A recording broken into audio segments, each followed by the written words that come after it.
Welcome. So in this lesson, we're going to be talking about defining circular functions, sine and cosine. Before we launch into the notes here, I want to go through just a little bit of a presentation. So sit back, relax, and I really think this is crucial just to really understand what's going on here. So let's bring this up and let's just talk our way through this PowerPoint right here. So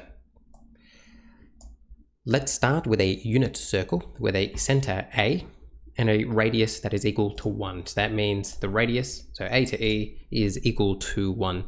The next thing that we're going to do is draw an angle A and label the intersection as B. So I'm going to draw this, I'm going to label the intersection B, and as you can see, I've got that angle right there.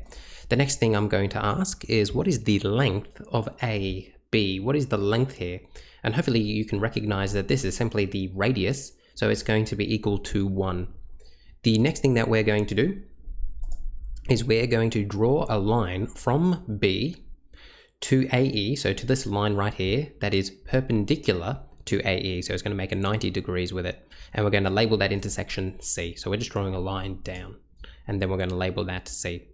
Okay, now we're going to find the sine of A. So what is the sine of A going to be? How are we going to approach this? Well, we know that sine is simply my opposite over hypotenuse. So think of Sakatawa. So sine is opposite over hypotenuse. Well, my opposite in this case is going to be BC, because think this is the angle, so opposite is going to be the line BC, and my hypotenuse is going to be AB, which we know is 1. So let's write that down.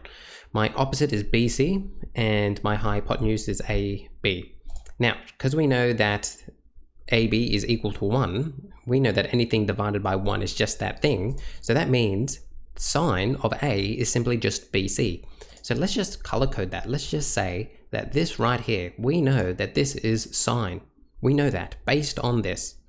Let's now do the same thing for cos of A.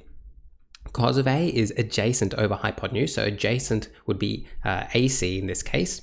And my hypotenuse is still going to be AB. So let's put down that information, AC, AB. AB is once again going to be 1. So it's going to be AC over 1, which means that it's just going to be AC, because anything over 1 is just AC, and this is going to be cos. This right here is really, really important, and what we can really decipher from this is the following. What we can say is that the cos, now I've changed to A to theta, because theta is what we usually use now. So cos of theta is equal to x, and that's what we're saying here. Cos of theta here is equal to x. As you can see, this is my x-axis.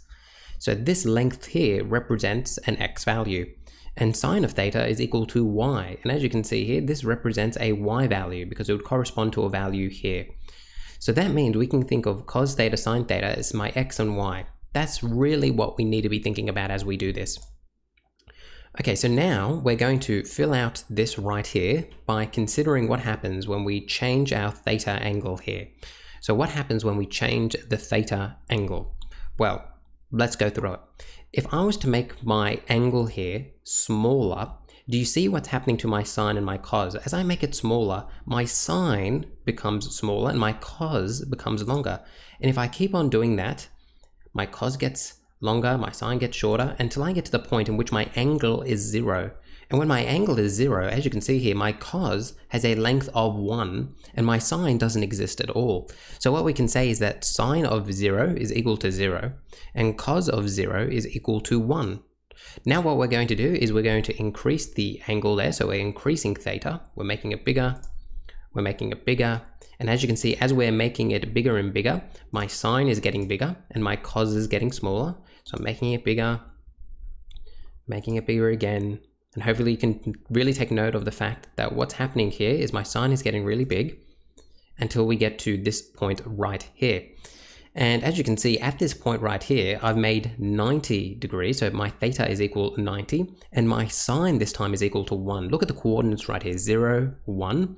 And I know that my sine is my y coordinate. So that means it's going to be 1. And cos is going to be 0 because it's just not there anymore. And as you can see here, it's 0 as well. So we're going to put 1, 0 here. And now we're just going to continue this as we go along. So now, if we continue to make theta bigger, it's going to be like this, and I'm going to make theta bigger, and we're going to just take note of what's going to happen to my sine and my cos. Excuse the dodgy PowerPoint animations, but I think this is a really good way just to visualize what's going on here. So as we get to the point where, what would this be? What angle is this? Well, there's 180 degrees. And when theta is 180 degrees, we come and look at our coordinates here. I'm going to get -1 for my x value. And we know that x value is equal to cos. So what has to be burnt into your brain is cos equals x. So I put -1 here. And sine is equal to 0. So that's why it's 0 there. So again, you need to burn in your brain that sine is your y coordinate. And now we just keep on going. So now we're going past 180 degrees. We keep on going. And hopefully you can see now that my sine is now negative. My cos is also negative here. And we keep on going until we get to the point in which we get here. So we're still going. It's going to get to 270 degrees. And at 270 degrees, as you can see, my sine now is -1. Remember, that's my y coordinate. My y coordinate is my sine, and my cos is going to be 0. So we put -1, 0 there. And then we're just going to repeat this until we go make a full 360 degrees for this unit circle. And once again, really take note of the fact that what's happening with our sine and cos. As you can see, this time our sine is negative and our cos is positive. So sine is negative, cos is positive. And when we've finally made 360 degrees, you can see that now my x coordinate is 1, so that means cos is 1, and that's why I put a 1 there, and sine is 0. Perfect. That's really what I wanted to get through, showing you that, and hopefully you just get a bit of an intuition as to what exactly we're doing here and what exactly sine and cos is, because it can be a bit daunting at first, like what exactly is going on here. So let's bring this up and let's now fill this out for ourselves. So hopefully you're filling it out as I went through there, but let's now just put down the answers together. So this is going to be 0, 1, 1, 0, 0, -1, -1, 0, and then finally here it's going to be 0, 1. So hopefully you caught on to all that as we're going through it. Let's also just read this. The position of point P on a circle can be described by relating the angle theta to the Cartesian coordinates x and y. So as we can see here, x is cos of theta, y is sine of theta, and that is really what you need to burn into your brain, that cos is equal to my x and the sine is equal to my y. Okay, so let's go through some examples here. So we're going to evaluate the following here, and it's asking us to find cos of pi. So we can think of pi degrees, or not pi degrees, pi radians rather, pi radians. What that means is I'm starting here and I'm going, whoops, I'm going there, whoops, like that. That is pi. And that means that this is going to be equal to -1, because now I'm over here and we know the coordinates of this point are -1 and 0. What about sine of pi? Well, again, I'm going to the same spot and we know the coordinates of this spot are -1 and 0, but sine corresponds to my y value, so it's going to be equal to 0. Now we go into the next one. Sine of pi on 2. So you might just want to think about what that looks like. That's 90 degrees there. And we know what this point is. This point is going to be 0, 1. Sine is my y, so it's going to be 1. We come over here. We have cos of 3 pi on 2. We know that's 270 degrees. It takes me down here. And we know this point right here is 0, -1. Now cos is my x, and at this point x is 0. Keep on going, cos of 2 pi, that's 360 degrees, so it's right around. So I'm back here, and we know that this point is 1, 0. So this is going to be equal to 1 because cos is x. And then finally we have this one right here. 3 pi on 2 is here.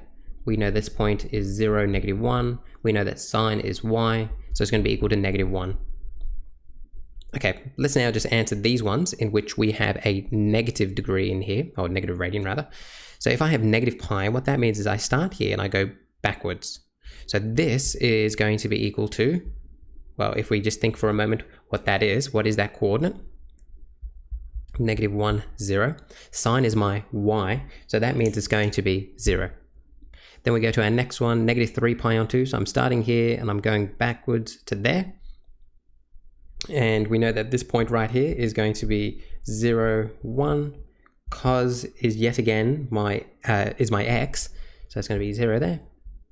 Here it's going to be coming down. Sine is y. We know that this point right here is 0, -1, so my answer is going to be -1. Then we come here. This is sine of negative 3 pi on 2.